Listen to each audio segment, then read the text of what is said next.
bienvenue dans un nouveau vlog. Je viens de me réveiller, je pense que ça se voit. Je vais aller prendre un café dehors puisque j'ai trop envie d'un café. Je vais prendre mon livre et du coup je vais me poser un peu au café tranquille, au chaud. Je vais lire, prendre mon café. Et ensuite je vais remonter chez moi pour récupérer mon chien et je vais aller la sortir. Je dis pas le mot parce que si elle reconnaît le mot elle va s'exciter. Mais j'y vais pas maintenant parce que là il fait 6 degrés, il est 8h du matin. Il fait trop froid pour elle, donc je vais attendre un peu qu'il soit 10h, 11h, qu'il fasse un peu meilleur. Et du coup en attendant on va aller boire un café. J'ai trop hâte.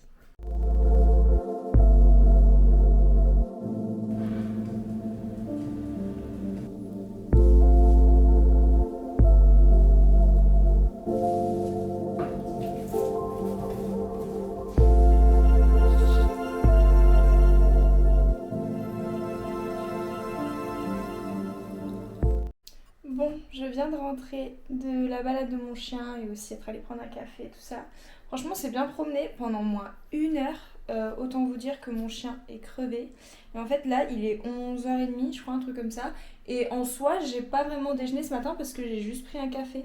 Du coup, je crois que je vais me faire des pancakes. En plus, j'ai une nouvelle recette de pancakes. Parce que si vous regardez ma chaîne, vous savez que je fais des pancakes tous les matins. Mais là, j'ai rajouté un petit twist à ma recette de pancakes. Du coup, je vais vous montrer la recette. En fait, je vais vous montrer ma nouvelle recette de pancakes inratable. Inratable. Parce qu'en soi, moi, je suis pas forte du tout en sucré, en cuisine sucrée. Donc, si je l'ai réussi, c'est que c'est inratable. Du coup, je vais me faire des pancakes. Voilà. Bon, du coup, on est sur le début de la recette. Donc là j'ai fait la base de la pâte. Donc la base de la pâte en vrai c'est grave basique ce que je fais. Je mets des flocons d'avoine en premier dans le mixeur. Enfin c'est pas vraiment un mixeur, si c'est un mixeur ça. Bon, un truc avec des hélices, tac tac tac, vous voyez. Vous mettez les flocons d'avoine. Vous les mixez juste un peu histoire de les casser un peu. Ensuite je mets de la levure chimique. J'en mets quand même pas mal parce que j'aime bien que mes pancakes ils lèvent.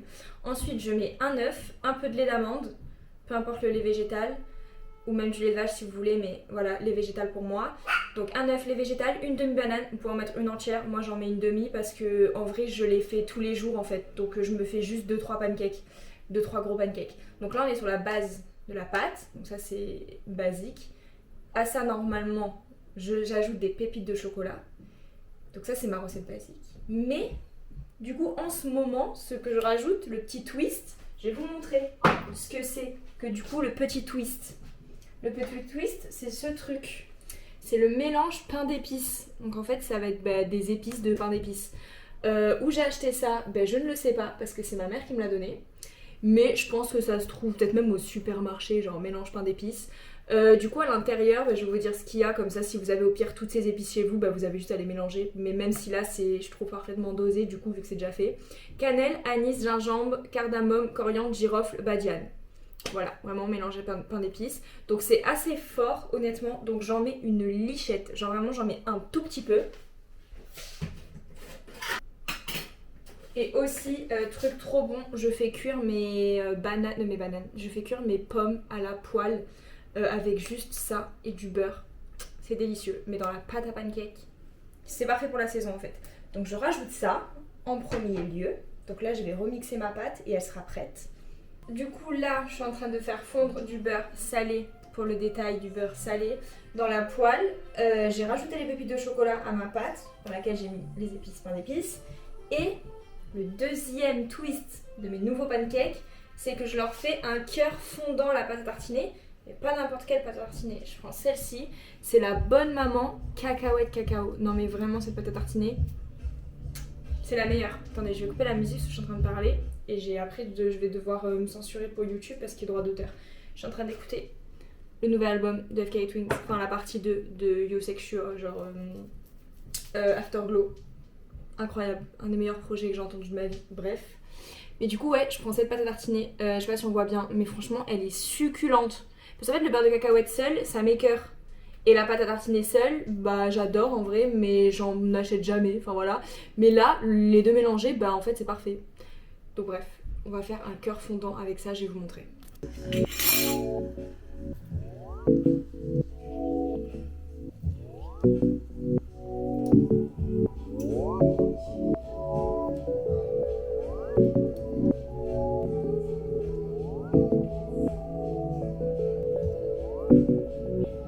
Ce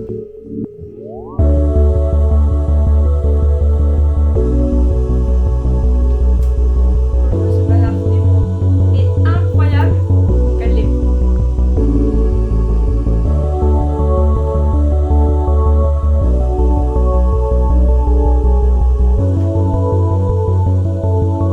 Je sais pas si vous voyez à quel point ça a l'air incroyable. Je viens de recevoir mon micro-ondes. Donc déjà il est assez lourd, je viens de le montrer sur 4 étages. Du coup il est juste ici et on va l'installer. Attendez, ma caméra elle m'a perdu. Du coup on va l'installer. J'ai acheté un micro-ondes jaune. J'ai trop hâte de le déballer. Mais je pense que ça va être trop joli dans la cuisine. Mais d'abord faut que je vois si c'est un beau jaune ou pas. Mais on va le déballer. J'en ai profité, je l'ai acheté pendant le Black Friday. Je l'ai commandé sur Cdiscount. Je l'ai payé genre 50 ou 60 euros je crois, donc je suis contente. Au lieu de 80, 90, un truc comme ça, donc on va l'installer.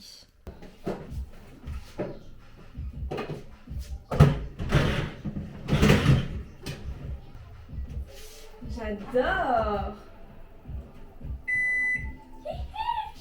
Il est super beau. Franchement, il est trop beau. Attendez, je vous montre depuis.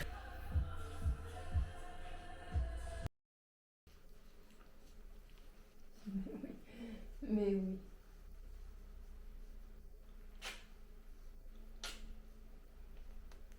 Bon, je me suis posée pour le thé là, je me suis préparé un thé et je suis allée m'acheter un cookie à Scoop Me Cookie. Mes cookies préférés. Je pense que je vais. Attendez, je vais aller chercher quelque chose pour vous surélever parce que là vous êtes hyper bas parce que je vous ai juste posé sur ma table. Un livre qui est là parce que j'ai ma bibliothèque derrière en fait, je suis bête. Donc vous allez être posé sur l'intégrale de Paradise Kiss d'Aizawa. Je recommande vivement. Attendez, je vais vous poser sur ça du coup. Hop. Est-ce que c'est mieux? Oui, je pense que c'est mieux. Ouais. Ouais, du coup, je disais, je me suis fait un thé, je vais manger mon cookie et en fait, je vais annoter le livre que je lis en ce moment. Du coup, le livre que je lis en ce moment, c'est l'autobiographie d'Emma Goldman, donc Vivre ma vie, une anarchiste au temps des révolutions, que j'aime beaucoup, beaucoup, beaucoup. Genre, je vous montre ce que j'ai lu pour le moment. Bon, j'en suis là, hein. Du coup, j'ai lu ça. Donc c'est peu comparé à l'ampleur du livre, mais honnêtement j'aime déjà beaucoup beaucoup beaucoup. Mais je vous l'avais dit dans ma précédente vidéo déjà, parce que j'avais déjà entamé ce livre, parce que vu comme il est gros, vous vous doutez bien que ça fait déjà un petit moment que je le lis. Ça fait combien de temps que je le lis là? Ça fait combien de temps que je le lis? 2 semaines? Je l'ai commencé la semaine dernière et là on va commencer à être en fin de semaine, donc enfin en milieu de semaine. Ouais, du coup, moi normalement mes livres à la base je les annotais, enfin je les annotais pas, je mettais des petits marque-pages en fait, vous savez en stickers, sauf que je n'arrive pas à les retrouver. Je suis sûre qu'il m'en reste et j'arrive pas à les retrouver. Et honnêtement, genre là j'allais pas aller en acheter. Donc en fait j'ai relevé des passages que pour le moment, enfin en lisant, pour le moment j'ai juste corné les pages, mais je n'aime pas faire ça normalement. C'est pour ça que normalement j'ai des espèces de petits post-it marque-pages que je n'ai pas du tout. Je vais regarder quand même dans ma trousse parce que je me dis peut-être que j'en ai laissé dans la trousse. Mais ouais, non, pas du tout. Du coup, je vais prendre. Oula, mais par contre, je suis trop contente, je viens de retrouver du double face. Il me le fallait, bref, j'en avais besoin pour accrocher un truc au mur. Bref, voilà. Mais du coup, je vais prendre juste un crayon et je vais juste encadrer les paragraphes que j'avais envie d'annoter. Et je pense que je vais vous en lire quelques-uns, du coup. Parce qu'il y a des passages qui étaient vraiment très très intéressants. Ou beaux à la manière qu'ils étaient écrits et tout. Donc, comme ça, mon petit thé. Hop, c'est du thé blanc, du Yinzen.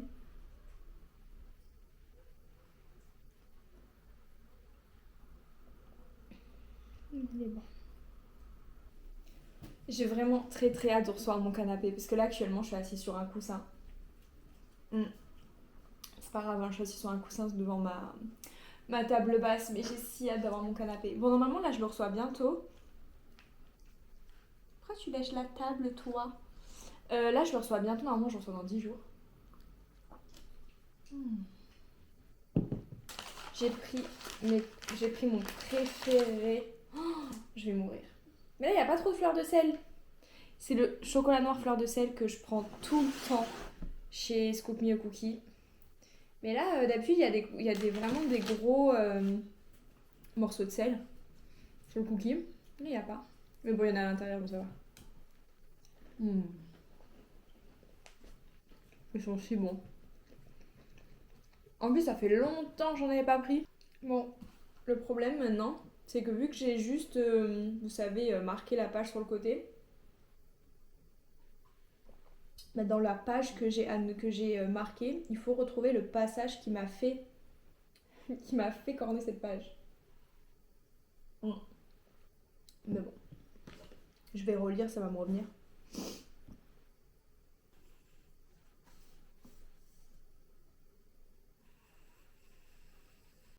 Ensuite, là aussi, un passage qui m'intéressait beaucoup. En fait, je pense que ça va être un peu décousu vu que je vous lis des passages et que je vous parle de bribes, d'idées qui, qui m'intéressent, qui résonnent en moi dans le livre. Je pense que ça va être un peu décousu. Mais c'est vraiment un livre très très riche et intéressant. Donc en vrai, j'ai grave envie d'en partager en tout cas un peu. Donc là, elle fait référence à un attentat qui a eu lieu en juillet 1892 en Espagne contre une personnalité politique fasciste et aussi à savoir le contexte, un de ses amants qu'elle a eu dans sa vie est actuellement en prison pour un attentat aussi, ce qu'on peut appeler un attentat en fait.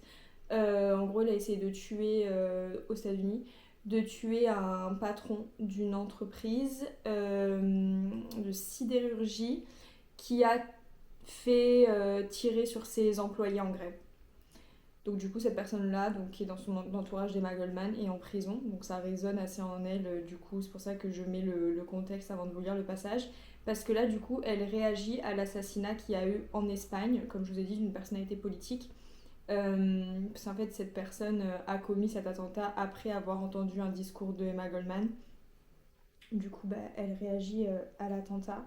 L'attentat d'Angiolillo et sa mort effroyable, parce que la personne qui a fait l'attentat est mort, hein, a été tuée, me rappela de façon saisissante le mois de juillet 92, le calvaire de Sacha, duré depuis 5 ans déjà.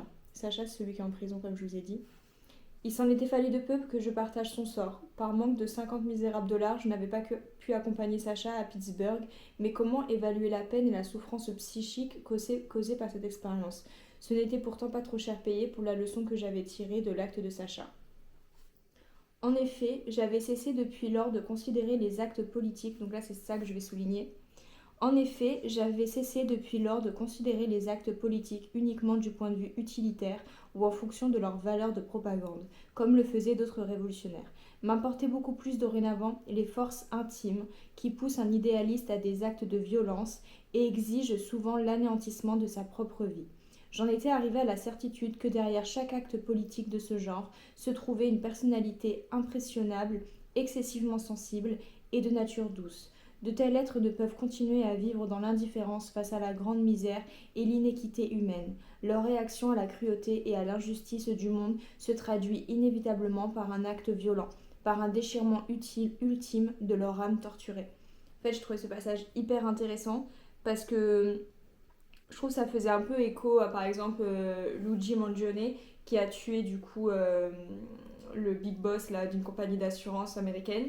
Et en fait, ce genre d'acte, ou même Charlie Kirk par exemple, qui a été assassiné, bon, du coup, c'était pas du tout la même chose, parce qu'il a été assassiné par l'extrême droite, parce que le mec était pas assez d'extrême droite, MDR.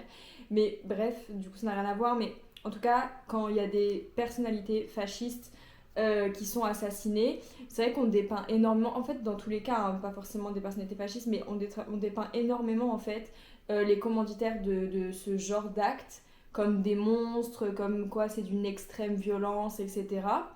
Et en fait, on pense pas suffisamment à ce qui pousse les gens à en venir là, à en fait à quel point genre tu vis dans un monde qui te rend malade au point que tu en viens à tellement t'en peux plus en fait, tu en viens à tuer une représentation en fait de la violence du capitalisme. Donc par exemple voilà chef d'entreprise, là en l'occurrence c'était un homme politique dans le livre. Et en fait toute sa réflexion là que je viens de vous lire, ben en fait j'ai trouvé ça hyper intéressant. Je trouvais ça hyper intéressant en fait, genre de mettre en avant ce qui pousse une personne à faire ça plutôt que de la dépeindre uniquement comme un monstre. Et surtout, c'est vrai que je trouve qu'on a vraiment ce truc de c'est extrêmement violent, mais je trouve que pour en venir à un acte extrêmement violent, en fait, c'est finalement qu'on est une personne très très sensible en fait. Bref, voilà. Je pense que c'était un peu décousu, mais j'ai beaucoup beaucoup aimé ce passage. Ah là, il y a un passage que j'aime beaucoup, que j'ai corné la page. En plus, je l'ai lu il y a pas longtemps, parce que, enfin, vraiment, je crois que j'ai lu ça il y a 2 jours. Ce que j'aime beaucoup dans ce livre, mais je l'avais dit dans mon précédent vlog, c'est le fait que ce soit très intimiste. Donc, elle parle énormément de sa relation aux hommes, de ses amants, etc. Des relations qu'elle entretient en fait avec les hommes de manière générale. Et du coup, ça parle d'amour. Et j'aime beaucoup sa position sur l'amour. Déjà en tant qu'anarchiste, elle est contre le mariage, les institutions, l'institution du mariage, etc. Et elle promue du coup l'amour libre. Après, il faut savoir que là, on est en 1800. Bon, 1880, 90, j'ai plus la date exacte parce que. Enfin, le livre, c'est toute sa vie. Donc là, à l'heure actuelle, je sais pas quelle date on est, mais faut savoir que l'amour libre, ça n'a rien à voir avec ce qu'on peut entendre aujourd'hui avec l'amour libre. Pour aujourd'hui, je trouve l'amour libre, c'est plus genre euh, polyamour, etc. Là, à l'époque où elle parle d'amour libre, en fait, elle parle juste du fait d'avoir un copain sans se marier. Donc quelque chose qui est plutôt banal aujourd'hui, mais qui n'était pas du tout pour l'époque. Donc en vrai, c'était grave une avant-gardiste et tout pour l'époque, de parler de ça, etc. Et en fait, c'est vrai que à chaque fois qu'elle parle d'amour, je suis très touchée en fait par ce qu'elle partage, par en fait la manière dont tous les hommes qu'elle fréquente, peu importe leurs idéaux, parce que souvent ils partagent les mêmes idéaux qu'elle, mais en fait finalement quand vient les relations intimes et la relation hétérosexuelle, en fait tous les hommes finissent toujours par vouloir la voir renoncer à ses rêves et à ses grands idéaux et au fait qu'en fait ce soit une grande révolutionnaire en fait et qu'elle soit connue dans tout le pays et que la cause lui tienne à cœur et que la cause soit ce qui l'importe le plus dans sa vie. Donc en fait ce qui l'anime et en fait je trouve ça... Enfin j'aime beaucoup en fait comme elle en parle d'à quel point les hommes veulent toujours retirer en fait en elle ce qui brille le plus et ce qui l'anime le plus, peu importe le type de relation et peu importe à quel point ces hommes se disent déconstruits. En tout cas, ça fait plutôt écho à ce qu'on peut vivre aujourd'hui, nous les femmes, avec les hommes déconstruits. Enfin voilà. Donc du coup, elle en parle beaucoup. En fait, dès que ça revient un peu à l'intime, c'est quelque chose qui revient, comme je vous dis, dans toutes ses relations. Et là, du coup, à un moment, elle s'est disputée avec un de son amant, en fait, de ces années-là. Et du coup, j'ai beaucoup aimé ce passage que je vais vous lire. Tard dans la nuit, à notre retour chez nous, il me dit: Ne gâchons pas ces 3 mois magnifiques, Nietzsche n'en vaut pas la peine. En fait, juste avant, ils se sont disputés au sujet de Nietzsche, parce qu'elle vient de découvrir Nietzsche. À cette époque-là, c'est un très jeune écrivain. Et en fait, elle est passionnée par ses écrits et elle en fait part du coup à son amant. Elle lui offre des livres, etc. Et en fait, en gros, il les a lus et il l'aime pas du tout. Il trouve ça débile et en fait, en gros, il minimise énormément genre son intellectuel à elle et ce qu'elle peut percevoir à travers les écrits de Nietzsche. Et en gros, il la prend pour une débile. Et du coup, elle est très vexée par ça. Donc du coup, voilà, c'est pour ça qu'il dit, Nietzsche n'en vaut pas la peine, parce qu'ils viennent de se disputer au sujet de Nietzsche. Je me sentis profondément blessée. Ce n'est pas Nietzsche, c'est toi, criai-je avec agitation. Sous prétexte d'un grand amour, tu fais le maximum pour m'enchaîner à toi et pour me voler tout ce qui est de plus précieux que la vie elle-même. Tu ne te contentes pas d'assujettir mon corps, tu veux aussi assujettir mon esprit. D'abord le mouvement et mes amis, maintenant les livres que j'adore. Tu veux m'en écarter, tu es enraciné dans l'ancien temps. Très bien, reste-y, mais ne t'imagine pas que tu vas m'y garder aussi. Tu ne vas pas me rogner les ailes. Tu n'empêcheras pas mon envol, je me libérerai, même s'il faut pour cela t'arracher de mon cœur. Oula, pas trop de lumière. Mais là, je me suis installée à ma table basse dans le salon. En fait, j'ai lu toute la journée, honnêtement. J'ai vraiment lu toute la journée. Mais en fait, en lisant, je me suis dit, mais j'en ai marre d'avoir des marques de page nulles, en sachant que actuellement mon marque-page, c'est une carte fidélité d'un coffee shop. Donc voilà. Du coup, je me suis dit, je vais faire des marque-pages. Du coup, bah là, je viens de sortir tout mon matériel et tout, fabricant son et compagnie. J'ai même sorti ma peinture parce que peut-être que je vais faire aussi avec de la peinture, je sais pas. Et du coup, j'ai imprimé plein de trucs de Pinterest. Je sais pas si vous voyez bien, genre avec comme des petits stickers. D'ailleurs, j'ai très envie de m'acheter du papier à stickers pour quand je fais mon scrapbooking et tout. Comme ça, j'imprime directement mes stickers. Du coup, voilà, je vais mettre la musique. Là, je suis en train d'écouter Where the Light, l'album de Johanna. Juste avant, j'écoutais Afterglow de FKA Twins. Je suis grave dans cette ambiance, vraiment. Et après, une fois que j'aurai écouté Where the Light, je vais écouter Chalk Enough de Okelou. Voilà. Vraiment la Holy Trinity, j'ai envie de dire. Genre vraiment les 3 albums qu'il faut écouter à la suite. Bref, du coup, j'ai fait un petit marque-page. Et après, je vais vous montrer un peu ce que j'ai fait. Voilà.